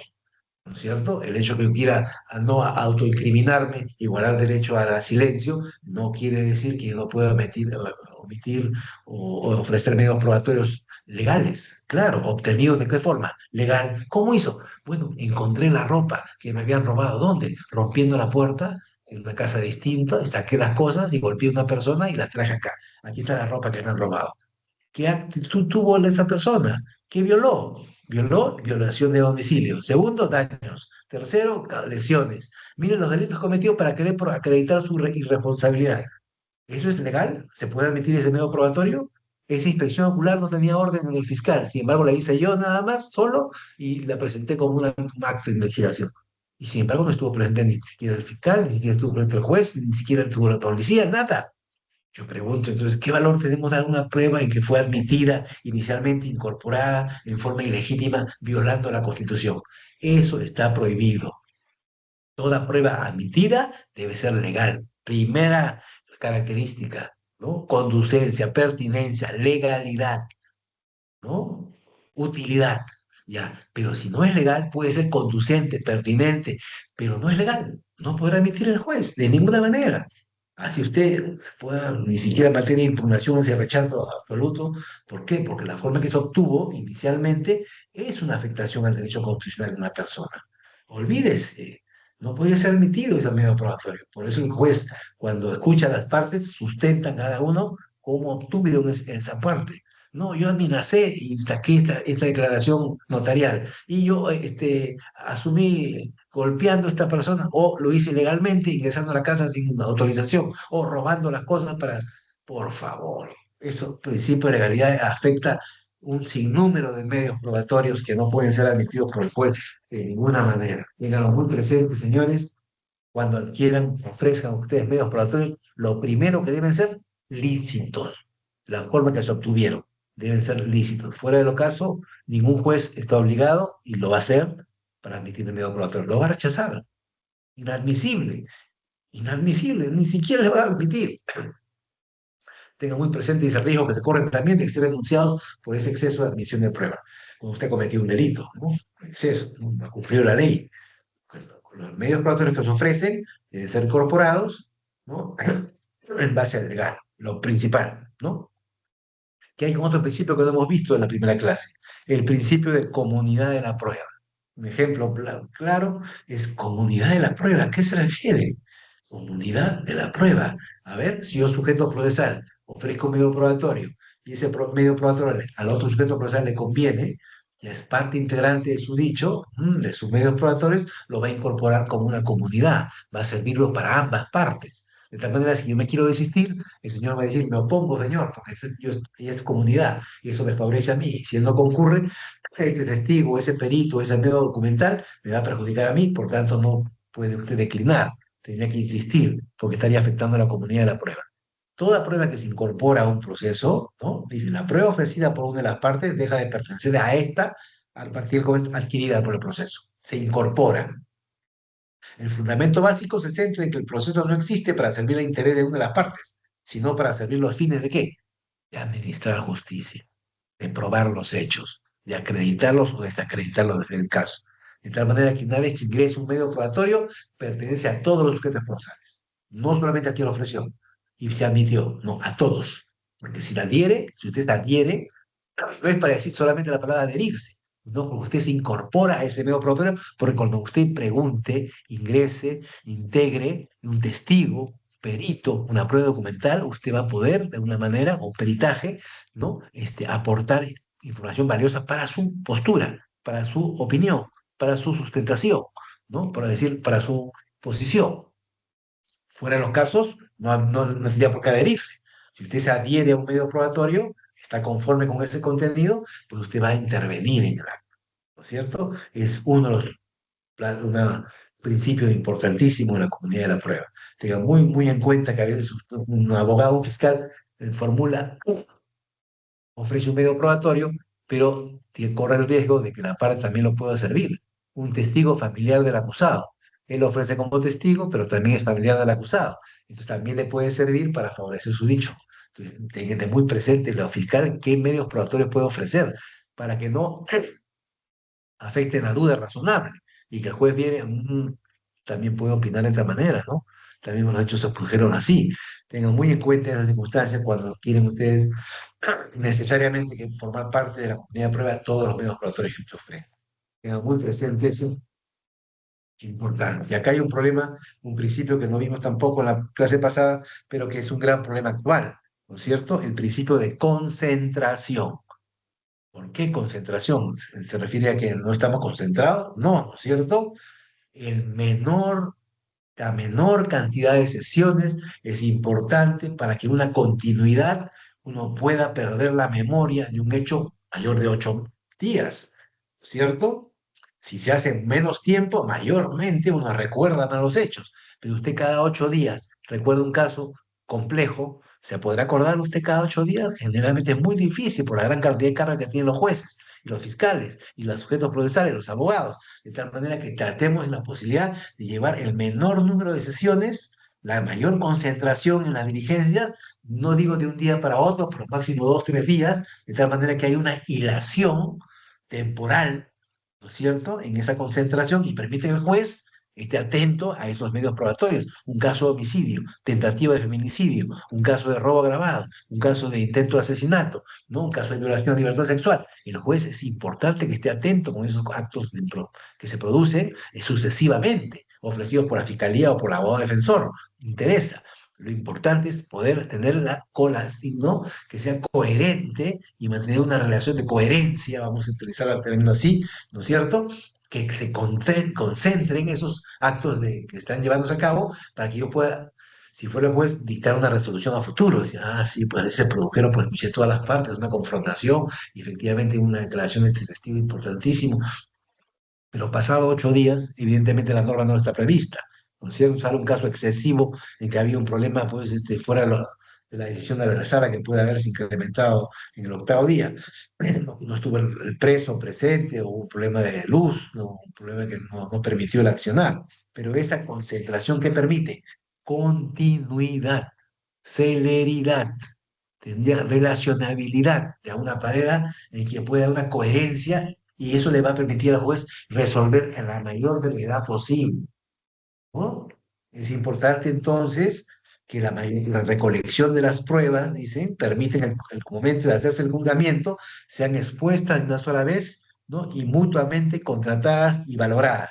¿A qué se refiere eso? Que si hay una confrontación, por ejemplo, tenemos una verbigracia, una confrontación, inicia y las preguntas al señor fiscal, no permitamos que termine esa diligencia sin haberse hecho la otra parte presente.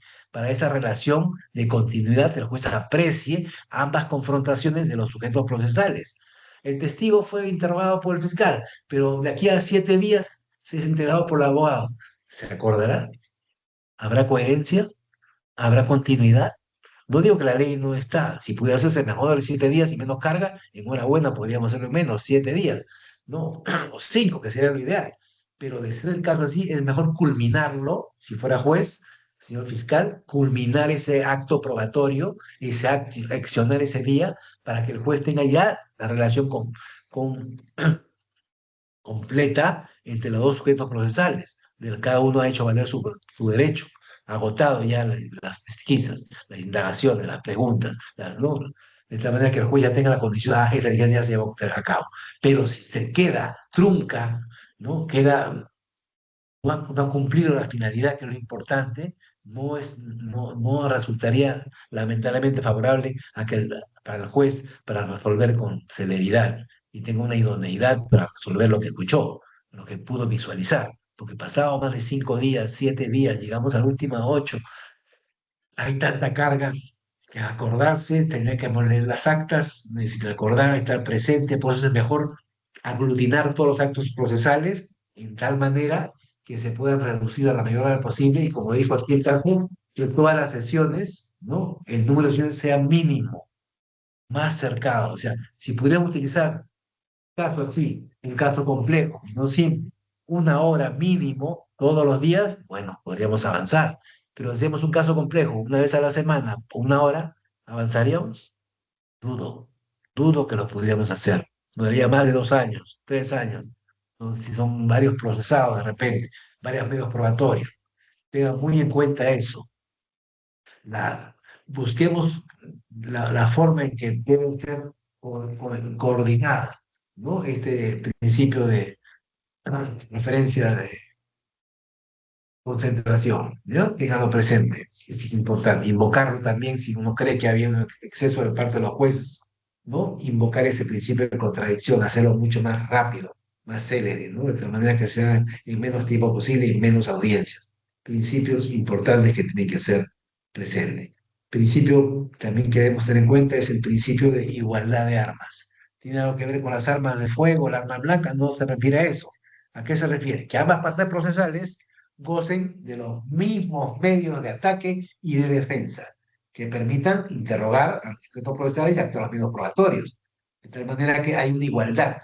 ¿Igualdad de qué? De derechos, ¿no es cierto? Cuando se refiere a igualdad de armas, lo que he querido decir en el código, esta igualdad de armas hace valer las alegaciones, medios y defensa, ¿no? Que si no se produce, ¿no? Lamentablemente, y no hay igualdad entre las partes, hay una indefensión.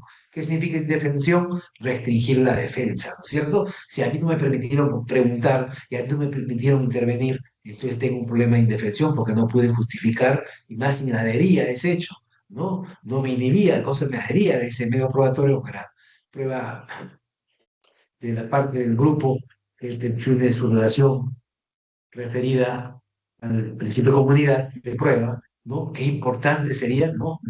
Haber dejado de intervenir, ¿no? Cumplir mi función, ¿no es cierto? Mi mecanismo de defensa también intervino, así como intervino la acusación, ¿no? Hay igualdad entre los accionarios. Ambos tienen las mismas garantías de ofrecer y convencer al juez, porque uno tiene que ser favorable y otro no. No, tiene que haber una igualdad. Y esa igualdad de gestos, de acciones, podríamos utilizar un término mejor, igualdad de accionar en lugar de igualdad de armas, igualdad de acciones, ¿no? De gestos, de accionar, ¿no? Igualdad de poder, los medios de defensa, ¿no? Que sean plurales y que sean símiles, en el sentido de que tengan una igualdad, ¿no? Eso es importante. ¿Por qué? Si lo primero que yo veo que me está restringiendo mi derecho de defensa y no está permitiendo que yo pueda ofrecer en el tiempo con un testigo, pues ahí yo me voy a quejar, ¿no? Le invoco primero al juez, señor juez, esto está afectando la igualdad, no me está permitiendo a mí, porque usted me está rechazando la mayoría de mis testigos y sin embargo se lo está metiendo al fiscal. Todo está en igualdad.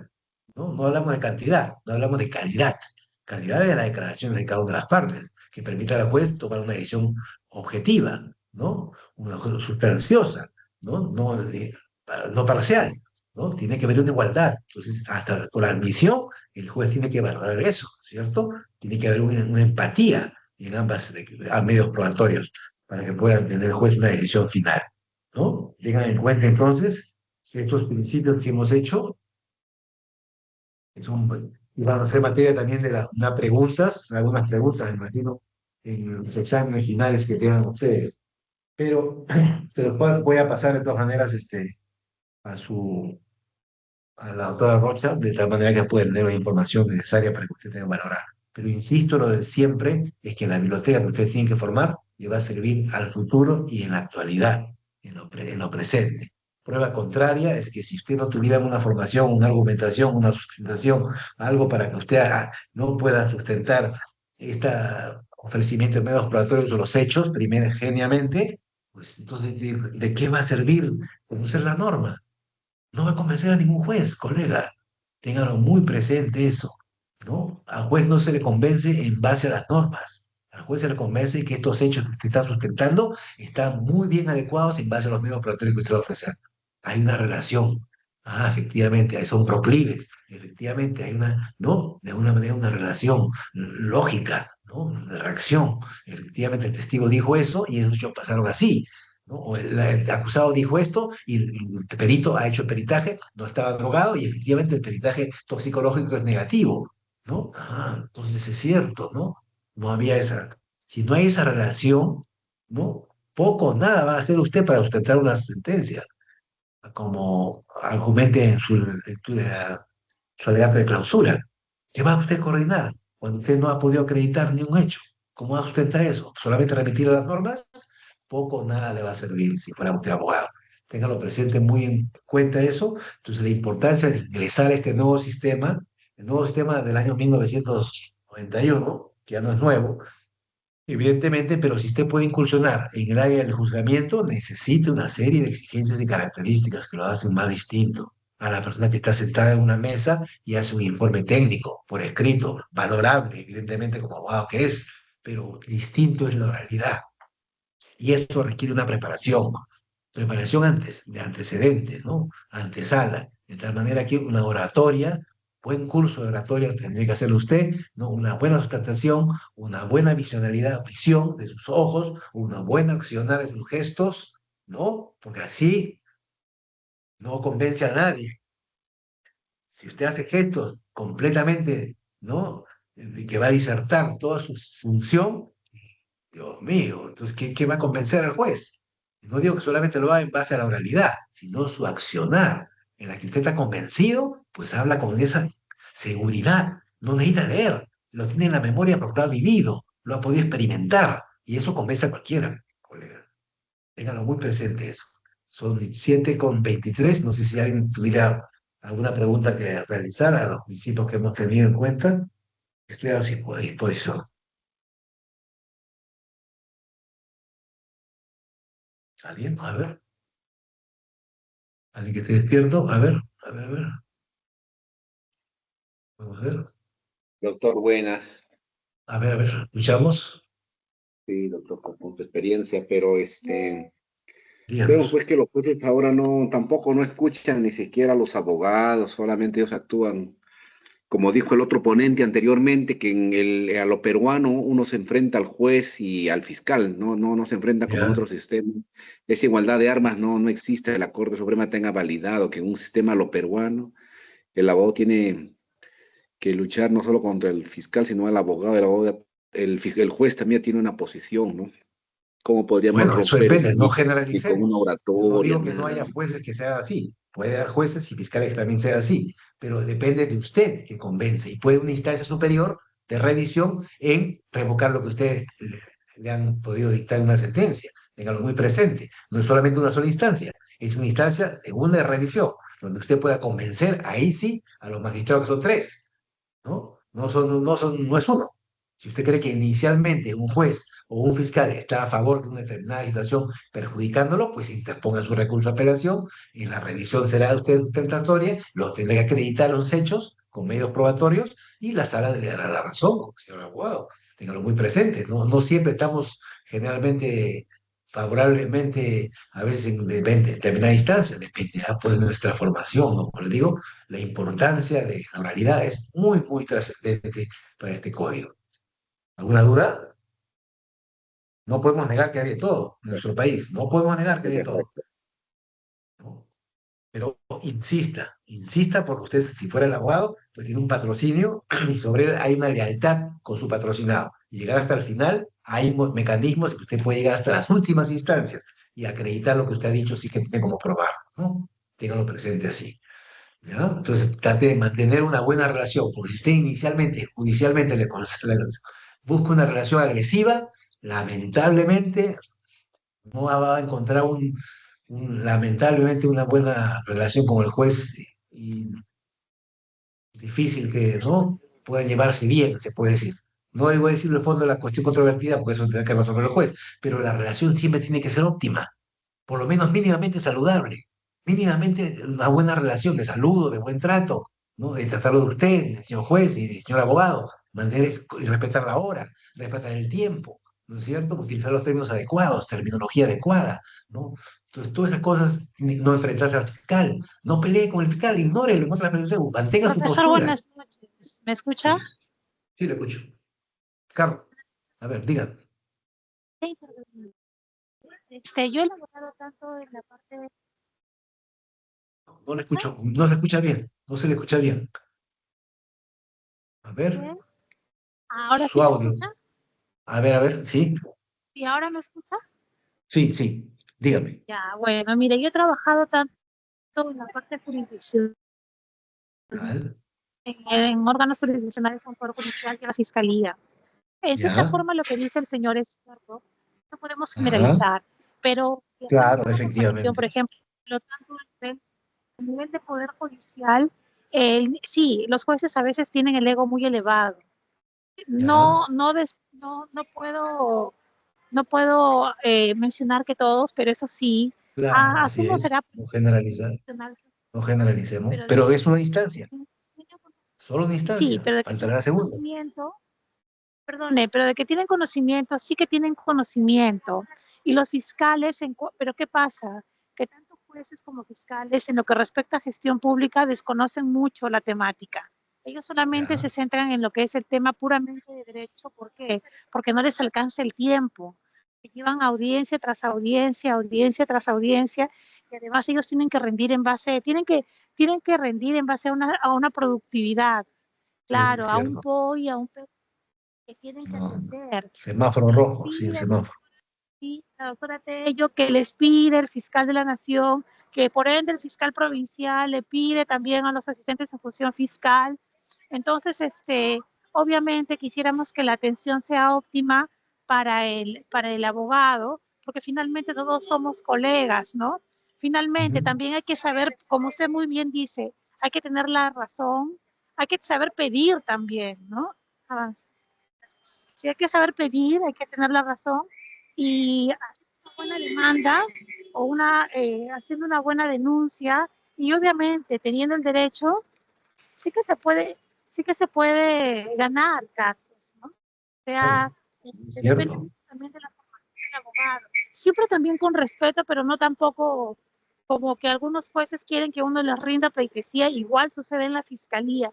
No solamente con los abogados, litigantes, sino también con los mismos servidores públicos que trabajamos dentro de las mismas instituciones. Bueno, yo ya no trabajo ni para el Poder Judicial ni para la Fiscalía, pero es una realidad Ah, latente lo que sí le menciono, ¿no? cierto. Y tampoco se puede generalizar. Hay jueces que son buenos, como que hay fiscales que no son Sí, buenos. Hay jueces que han sido nombrados en la época del CNM que no deberían de estar actualmente. Debería en realidad haber una depuración por el bien de la ciudadanía y mayor ya, celeridad, porque la justicia se pierde cuando no es oportuna. Ya cuando no hay oportunidad, deja de ser justicia. Y entonces se nos enseña el Código de Ética de la Función Pública, se nos enseña la Ley de Modernización, entonces tenemos la LOPE, tenemos un montón de normas e instrumentos de gestión que nos hablan de una serie de principios, pero que en la práctica ni los servidores públicos, ni los abogados en sí, ni en realidad todos en general deberíamos de hacer como que una reflexión para ver cómo mejoramos el sistema de justicia a nivel nacional, porque nos debemos a quienes, a los ciudadanos que no saben de derecho. Y eso es mi muy única bien. opinión que quiero mencionar de manera general, ¿no? Gracias, buenas noches. Ya. ¿Y su opinión y su solución cuál sería? Aquí tenemos al CAL, aquí tenemos el Colegio de Abogados. ¿Por qué no dirigirnos al Colegio de Abogados y de acuerdo al estatuto? Y decir, efectivamente, abogados, tenemos problemas con los jueces, pues usted como representante de nosotros, pues hablar con el Poder Judicial para solucionar estos problemas. Tiene que haber una solución, no podemos quedarnos así. Todos somos abogados, nunca olvidemos eso. Todos somos abogados. Y después ya podemos ser jueces o fiscales, pero necesariamente tenemos la misma formación jurídica. ¿Alguien más que desee intervenir? Doctor, ¿me escucha? Sí, lo escucho. Doctor, A ver. yo quería hacer una pequeña pregunta. ¿En qué caso se consideraría una prueba ilícita cuando uno ofrece como medio probatorio grabaciones o videos donde Ajá. el agraviado ha participado? En ese caso, ¿esa prueba es válida o no es válida? ¿En qué caso se podría considerar como ilícita? Quisieras agradecerle su respuesta. Si usted hace una grabación en un sitio público donde no hay una prohibición, evidentemente esa no es una prueba ilícita. Pero si usted graba a una persona sin su consentimiento, en una cosa íntima, reservada, evidentemente no cuenta con el consentimiento de esta persona. Entonces lo que tiene que usted que buscar que las acciones sean publicitadas, de tal manera que cualquier persona que está sentada en un centro comercial o que está ingresada a un restaurante o con una concurrencia en una reunión, pues expuso tales puntos y lo pudimos grabar porque estuvo en una situación pública, todo el mundo estuvo presente, no hay una reserva de información. Entonces tiene que tener mucho cuidado en eso cuando usted ofrezca medios probatorios, ¿no es cierto? Que no Porque, estén doctor, afectados. el caso en específico es el siguiente. El agraviado ha tenido conversaciones con la parte, con el imputado, en el cual, y con otras personas que se han referido al hecho que es materia de investigación. Y se ha hecho, existen grabaciones respecto a esas conversaciones entre el propio agraviado y el investigado. Si se ofrece esa prueba es ilícita. ¿Esas conversiones dónde se produjeron? El teléfono. Por teléfono público, un teléfono común, con teléfono No celular. problema. Y si hubiera ¿No? sido, por ejemplo, reuniones en video, llamadas entre ellos, también no hay ningún Eso problema. usted lo pide a la autoridad y que oficien al centro comercial donde compraron el inmueble, el teléfono, ¿cómo se llama la empresa? El inmueble, y nos mande la información grabada que debe existir ahí, de qué información se produjo. Ahí está. No, Si decía pero, que por usted lo quiere ejemplo, presentar, si han sido videollamadas entre ellos, conversaciones entre ellos que han sido entre laptops de ambos y se ha grabado eso se ah, consideraría ilícito. no, porque usted va y lleva un perito, especialista en lo que es la laptops, paga una investigación y efectivamente aparece grabado ahí, porque a pesar que no quiero anularlo, aparece grabado en la memoria. Y Y lo aparece hago la un persona, peritaje. el propio agraviado que ha sido parte de la conversación, Ahí o sea, está. no habría ningún problema, ¿no? No, usted, mientras tenga un peritaje lícito y se puede tener un laptop de ese tipo, no hay problema, sus medios probatorios tienen que ofrecerlos en ese sentido, pero no usted directamente, sin permiso. Tiene que ser peritajes adecuados por personas que sepan. ¿Ya? Ya, doctor. Le Bien. agradezco ¿Hay más mucho que la hacer respuesta. preguntas? Ojalá no me toque el caso, ojalá no me toque el caso a mí. Vamos a ver. A ver, ¿en qué nos Ya, quedamos? doctor. ¿Algo más? ¿Alguna duda? Nos vamos a congregar el próximo viernes, la despedida, sobre lo que es ya la parte de la exposición de hechos. Le voy a mandar algunas preguntas también para el final del examen. Nos vamos a congregar entonces el próximo 24 a las 6 de la tarde, de tal manera que los que estén despiertos podamos terminar ahí la parte que me corresponde sobre lo que es la exposición Sí. del tema. Quedamos así, señores, entonces. Doctora Rocha, ¿todo bien? ¿Conforme? Le mando la información que me solicitó, de tal manera que solucionamos este inconveniente a la brevedad. Quedamos así, señores, entonces. Pueden conectarse. Buenas tardes con todos. O ya buenas noches, son 7 de la noche con 35 minutos. Buenas Doctor, tardes, buenas noches, gracias por su Buenas colaboración. noches, gracias. Gracias, Buenas doctor. noches, colegas, buenas noches, futuros Buenas jueces, noches a futuros todos. Buenas fiscales. noches. Buenas noches, profesor.